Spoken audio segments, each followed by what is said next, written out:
দক্ষিণেশ্বর থেকে এখন বেরিয়ে যাচ্ছি। আমরা এখন যাব আদ্যাপীঠে। ওখানে আমাদের কুপন কাটা আছে, ওখানে ভোগ খাবো ঠাকুরের। এখন বেরিয়ে যাচ্ছি দক্ষিণেশ্বর টেম্পল থেকে। আগের দিনের দক্ষিণেশ্বর মন্দিরের ব্লগটা এখানেই শেষ করেছিলাম এবং এই মুহূর্তে আমরা দক্ষিণেশ্বর মন্দির থেকে বেরিয়ে গিয়ে আমরা যাচ্ছি আদ্যাপীঠ মন্দিরের দিকে এবং আজকের ব্লগটা এখান থেকেই শুরু করছি। হ্যালো এভরিওয়ান, আশা করি সকলেই খুব ভালো এবং সুস্থ আছেন। লিভিং উইথ সোহিনী আরও একটা নতুন ব্লগে আপনাদের সকলকে স্বাগত।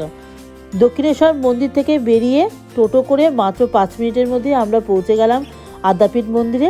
আমাদের টোটোতে ভাড়া লেগেছিল 10 টাকা পার হেড। মন্দিরের সামনেই দেখছেন অনেক দোকান রয়েছে, এখান থেকে কিন্তু পুজোর সমস্ত ধরনের সামগ্রী আপনি কিনতে পারেন। পুজোর ডালি মিনিমাম শুরু হচ্ছে 51 টাকা থেকে। আমরা এই মুহূর্তে আদ্যাপীঠ মন্দিরের মূল প্রবেশপথ দিয়ে ঢুকেই দেখছি এখানে বড় নাটমন্দির রয়েছে এবং আস্তে আস্তে আমরা এগোচ্ছি। আপনারাও থাকুন আমাদের সাথে।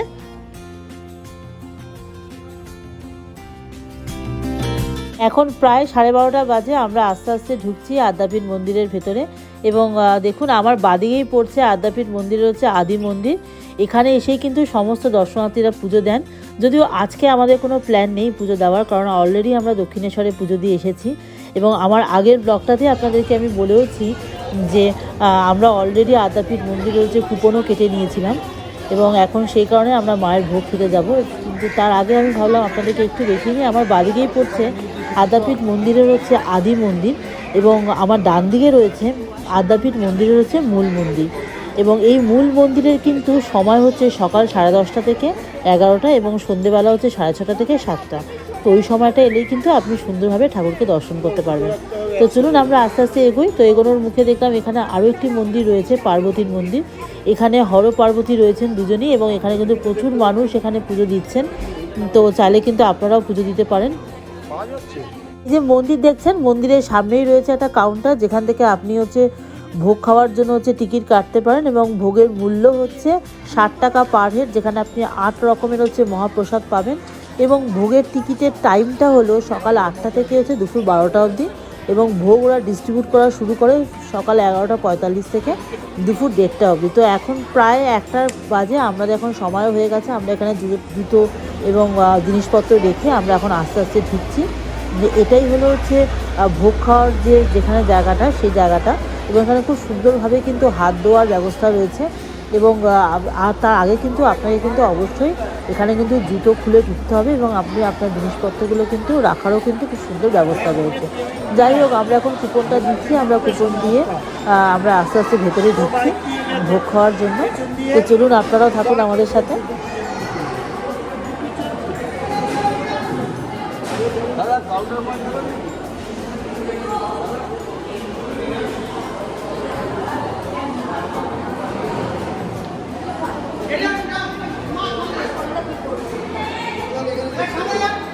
বাবা কি ধরেছি। আমরা আদ্যাপীঠে এসেছি এখন। এই যে এখানে আমরা ভোগ খাবো, এখন কুপন কেটে নিয়েছি অলরেডি। এটা হলো পুরো হচ্ছে খাওয়ার হলটা, যেখানে ভোগ খাওয়ানো হয় আর কি।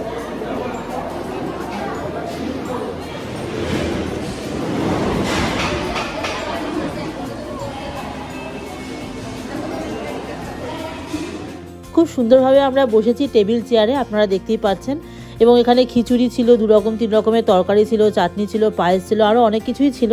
খুব সুন্দরভাবে আমরা মায়ের ভোগ খেলাম এবং এখানে খুব সুন্দরভাবে ব্যবস্থাও করেছিল ওরা। তো যাই হোক, আমি অনেকগুলো ভিডিওই করতে পারিনি, যতটুকু পেরেছি আপনাদের সাথে শেয়ার করলাম আমি। 8 প্রকার মহাপ্রসাদ ছাড়া নর্মাল ভোগ খাওয়ার জন্য 50 টাকা লাগছে ফর অ্যাডাল্ট এবং 5 বছরের যে বাচ্চাদের জন্য লাগে 25 টাকা পার হেড। মায়ের ভোগ খেয়ে আমরা এখন বেরিয়ে গেছি। আমরা এখন যাব এই আদ্যাপীঠ মন্দিরের হচ্ছে মূল মন্দিরে এবং এখান দিয়ে সিঁড়ি দিয়ে উঠবো। দেখছি খুব ভিড় হয়েছে, কারণ এটাই হলো আদ্যাপীঠের হচ্ছে মূল মন্দির এবং এই মন্দিরটাকেই বলা হয় স্বপ্নাদিষ্ট হচ্ছে আদ্যা মন্দির। এই মন্দিরে দেখুন ত্রিমূর্তি রয়েছে, সবার উপরে রয়েছে রাধাকৃষ্ণ, মাঝখানে রয়েছে কালী এবং নিচে রয়েছে রামকৃষ্ণ পরমহংসদেব। এবং এরা কথিত আছে এই মন্দির নাকি কখনো কেউ স্পর্শ করতে পারেনি, কারণ এই মন্দিরে যে এই কালীকে দেখছেন, এই কালীকেই কিন্তু অন্নদা ঠাকুর কিন্তু তার স্বপ্নে পেয়েছিল এবং সেইভাবেই কিন্তু আদ্যাপীঠ মন্দিরে কিন্তু তৈরি হয়। তো যাই হোক, আমাদের খুব সুন্দর একটা সময় কাটলো এখানে। খুব সুন্দরভাবে আমরা মায়ের দর্শন করতে পারলাম এবং প্রচুর মানুষ ভিড় করেছে এই স্বপ্নাদিষ্ট মন্দির দেখার জন্য। এই আদ্যাপীঠ মন্দিরের একটা খুব সুন্দর ইতিহাস আছে, যেটা আমি আমার ডেসক্রিপশন বক্সে দিয়ে দেবো।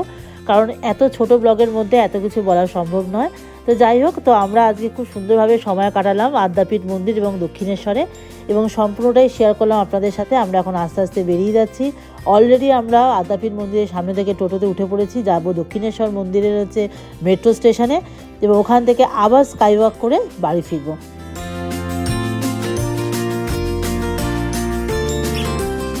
মুহূর্তে আমরা দক্ষিণেশ্বর মেট্রো স্টেশনের সামনে নেমেছি।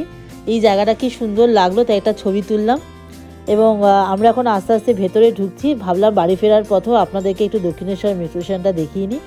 তো ঢুকেই দেখলাম এখানে খুব সুন্দরভাবে শ্রী রামকৃষ্ণ পরমহংসদেব, শারদামা এবং স্বামী বিবেকানন্দের খুব সুন্দর একটা মূর্তি রয়েছে। আমরা এখানে দাঁড়িয়ে একটা দুটো ছবিও তুললাম। তো যাই হোক, এবার আমরা আস্তে আস্তে বাড়ি ফিরবো। আমাদের মেট্রোর টাইমও হয়ে গেছে, প্রায় 3:30 একটা ট্রেন রয়েছে। তো আস্তে আস্তে এসকেলেটারে উঠছি।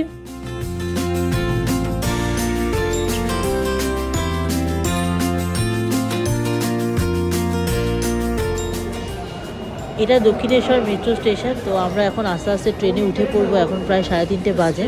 আশা করছি 4:30-এর মধ্যে খুব সুন্দরভাবে পৌঁছে যাবো বাড়িতে। তো যাওয়ার আগে দেখছি এখানে অনেক দোকানপাটও রয়েছে মেট্রো স্টেশনের মধ্যে। বেশ ভালোই দেখলাম করেছে এই দক্ষিণেশ্বর মেট্রো স্টেশনটা। তো যাই হোক, আমাদের ট্রেনও এসে গেছে। আর বেশি বাড়াবো না ব্লগটা। তো আমাদের আজকে দিনটা খুব সুন্দর কাটলো, এবং আশা করি আমাদের সাথে আপনারাও খুব ভালো এনজয় করেছেন আমাদের ব্লগটা। এবং আমাদের আজকের যে আদ্যাপীঠের ব্লগের যে আগের পোর্শনটা, মানে দক্ষিণেশ্বরের ব্লগটা যারা দেখেনি তাদের জন্য অবশ্যই আমি আই বাটনে এবং ডিসক্রিপশন বক্সে লিঙ্কটা দিয়ে দেবো।